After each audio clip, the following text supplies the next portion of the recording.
Hello, Trinity family. My name is Deb Nielsen, and welcome to this week's Hymns of Hope. It's hard to believe, but this coming Saturday is the 4th of July. I don't know about you, but even though summer has just started, the 4th of July always seems to be like the middle of summer. And after the 4th, we're heading towards fall. And this 4th of July will look a little bit different with COVID-19.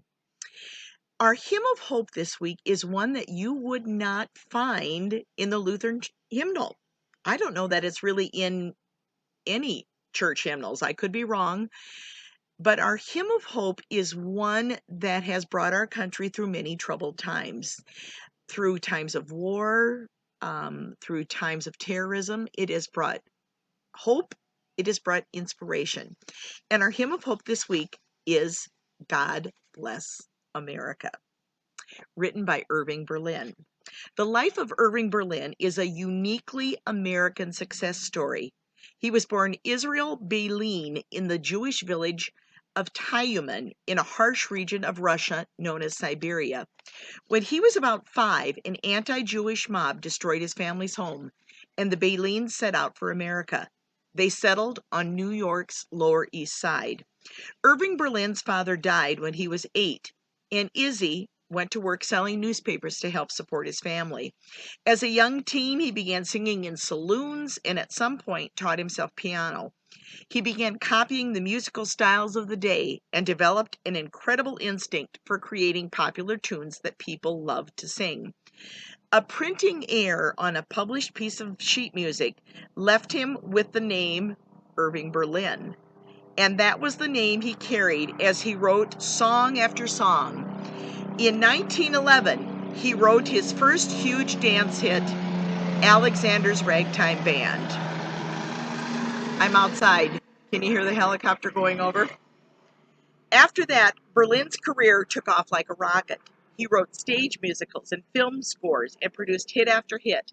Many are still sung today, including White Christmas, Blue Skies, Always, There's No Business Like Show Business, I've Got Love to Keep Me Warm, and God Bless America.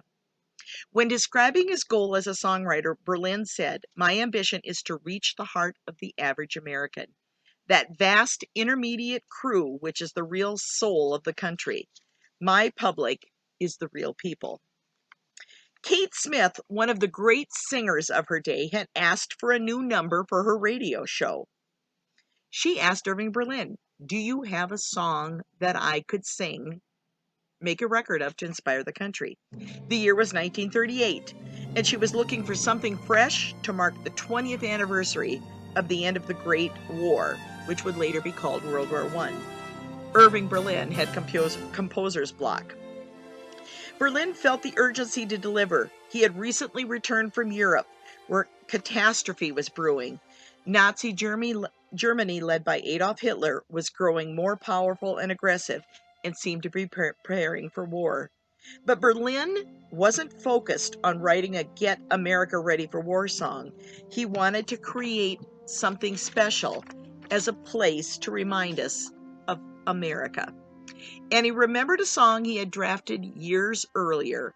He pulled out his old trunk and dusted off the 20-year-old manuscript. In 1918, Sergeant Irving Berlin was stationed at Camp Upton in Yaphank on Long Island, New York.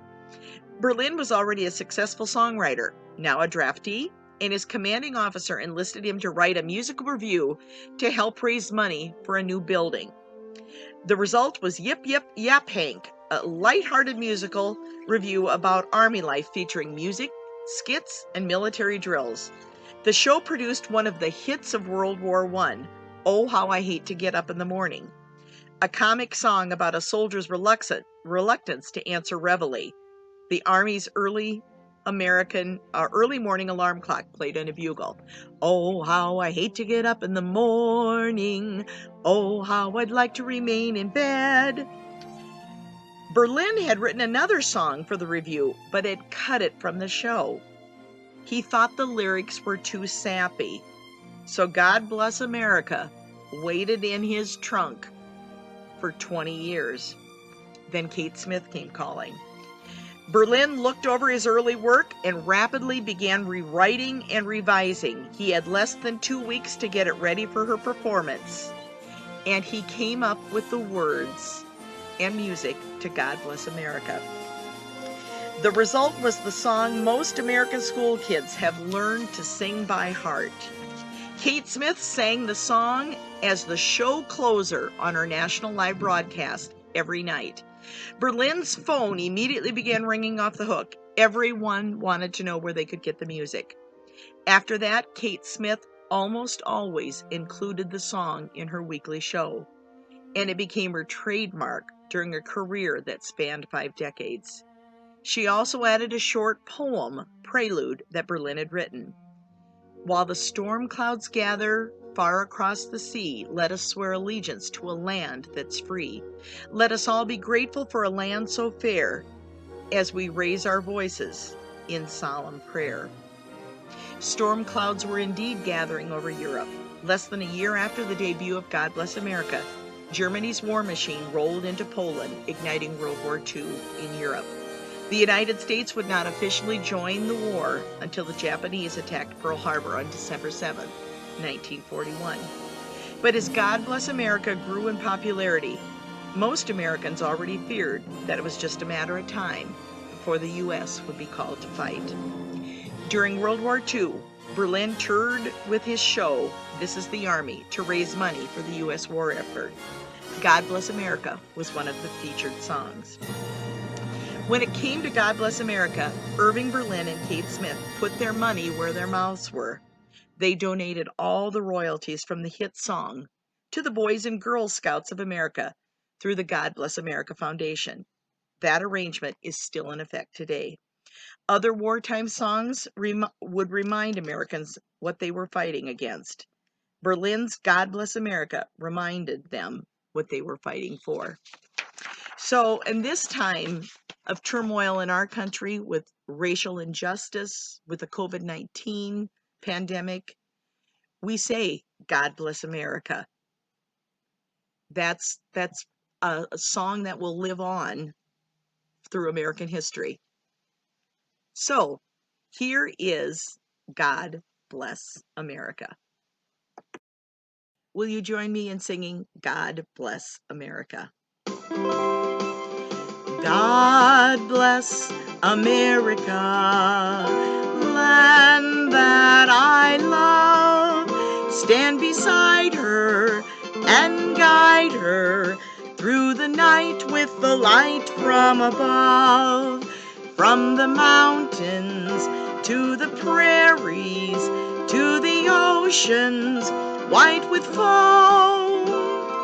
God bless America, my home, sweet home.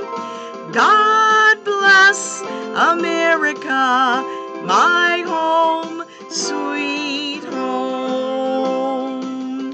Happy 4th of July, everybody, and God bless America. Until we meet again, God be with you.